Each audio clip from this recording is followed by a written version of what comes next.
Do you want to do a time lapse with a Phantom 4 Advance like this one? If you do, stay tuned.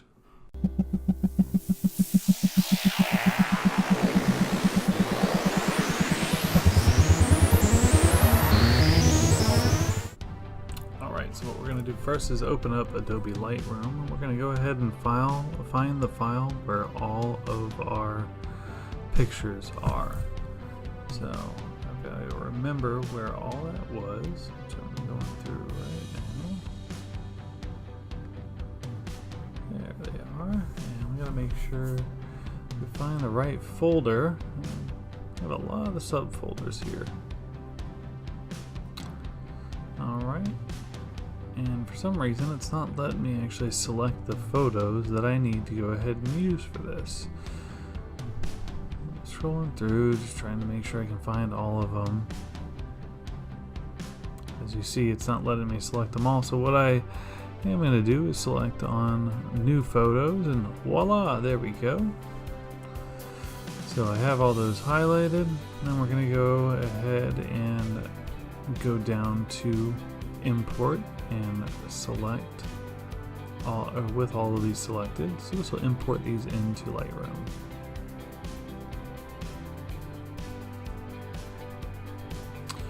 Now, sadly, it didn't take all of the photos, but we're going to go ahead and show what we do. So we open up the photo here. Still doing this as an example. And we just, while we're in the photo, as you can see, I mean, the colors are okay. We just go ahead and throw some auto on it just for the sake of this video. Just brighten it up. Do change the white balance a little bit because it was nice and cloudy. And I can change some of the clarity here, but then what we're going to actually do is go into develop, where I can actually edit that clarity and dehaze it a little bit. So then basically I hit Command and C or Control and C for those of you on Windows to copy those development settings. I go a little further down the line to another photo and I just paste them with my Command V or Control C on Windows. Do that for a couple of photos down the line, just seeing if the color settings do work. If they do, I do select all of the photos and then I hit sync and then synchronize. And what that does is that it takes those color settings and applies them to every photo that is selected. As you can see here, just cycle through some of them. At that point, what you want to do is go to File and then Export. And you want to actually save them in the folder. So I did choose to put them in the same folder that we started these in their own subfolder.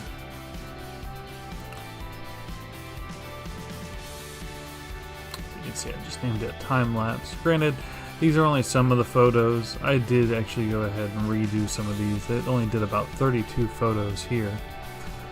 We'll let that go through.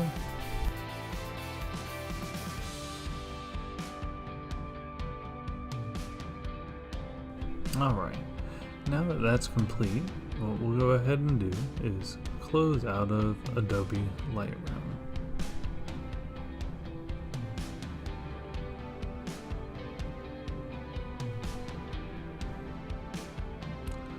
Okay, and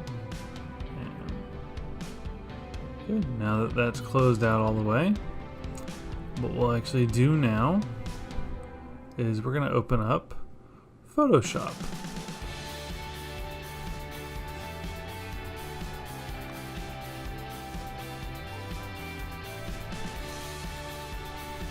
Alright, once we're in Photoshop, we're going to go ahead and go to File, and we're going to go to Open. From there, we want to go ahead and open up the folder where we're at. So from just drone photos, and this was actually some photos I had taken originally back in July. So the file actually that has all of them is actually Storm Villages. So this was actually some footage I took from the villages. It's actually still the same footage. You do click on Options and then Image Sequence. I only have one of them selected and hit Open. And since they are all in the same sequence, it'll actually group them all together. Select your frame rate. Now, a lot of times people will go ahead and do either 24, 30, or of course 60 frames per second. For this situation, we're going to go ahead and select 30 since that's the frame of this video. Now, when you're in here, it's going to look very similar to Premiere Pro. If you do hit the space bar, it starts cycling through all of the images, but if you notice, it's a little progress bar. And right now, it's trying to render as it's playing. So it's about 4 frames per second. You want to let that kind of go through so that way it renders all of the photos into a video. So that way you can kind of watch them. And as you can see, you can already see the progress that's going on there.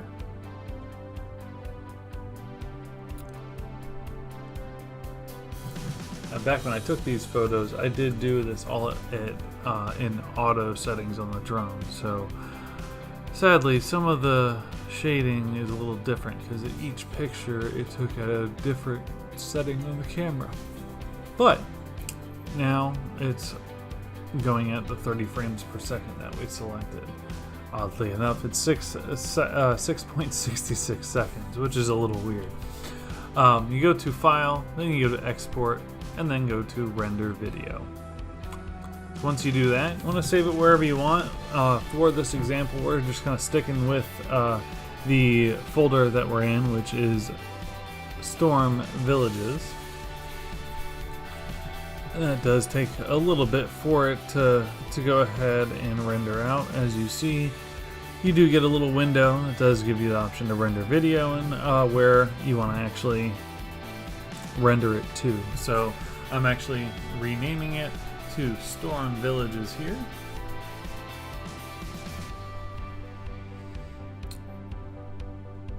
And then I'm going to go ahead and actually select where I want it to be stored.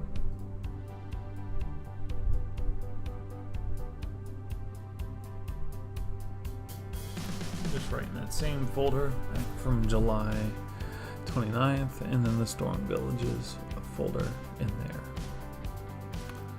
So all the settings look good. We're going to just leave them at their defaults. As you see, it is set for 1080. And then you hit render. This, just like in Premiere Pro, it's going to go ahead and render out a video. We're going to let that just go through here.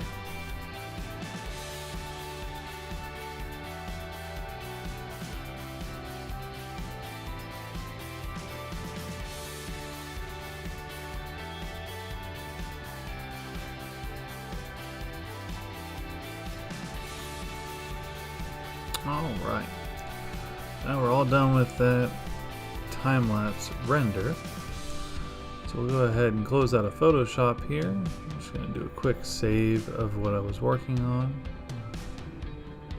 Just going to save it in the same folder.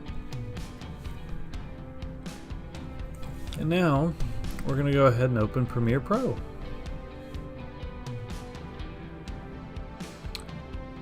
Premiere Pro is giving me some issues, so we're going to go ahead and just do File, New. And I'm going to go ahead and rename this. Just keep it along the same Storm Villages here. And just hit OK. Leave it at the default settings. Close out of this little pop-up here. There we go. Alright, we're in a new instance of Premiere. So now what I do is I take my video file that we just created with Photoshop. I have the folder open on another window here. And just drag it into the media section and drop it. Then as you see, we hit play, which I'm going to go ahead and do in just a second here. It plays it. Now if you notice, it is a little shaky, and as I mentioned, it kind of is flashing because of the settings, but we're going to just go ahead and change the shakiness. So we're actually going to go into the effects. We're going to go to video effects and then distort. We're looking for the warp stabilizer. We're going to just drag it and drop it right on top. And then what it's going to do, it's going to analyze each frame and try stabilizing the image. Now I usually leave these settings down here. Usually provide some pretty decent results. Now, if we're looking at like a hyperlapse where you're moving and everything, you may need to change some of these, but just having them at the defaults is good. So what it is doing is just analyzing the background of everything right now. Doesn't take too long, usually about a minute or two.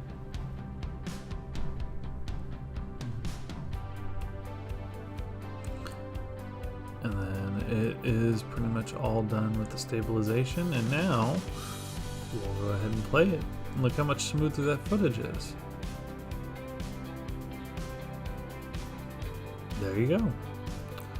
Stabilized time-lapse. So now what you want to do is just file, export, media, rename it to what you want, put your own export settings to it, and you're good to go. Make sure you have it saved where you want it to be saved. And what I'll do with that is I will show you the final product here on this video. I also have another time lapse that I did of a sunset right from my own neighborhood that I'll also show you as well. So go ahead and take this time to watch that part.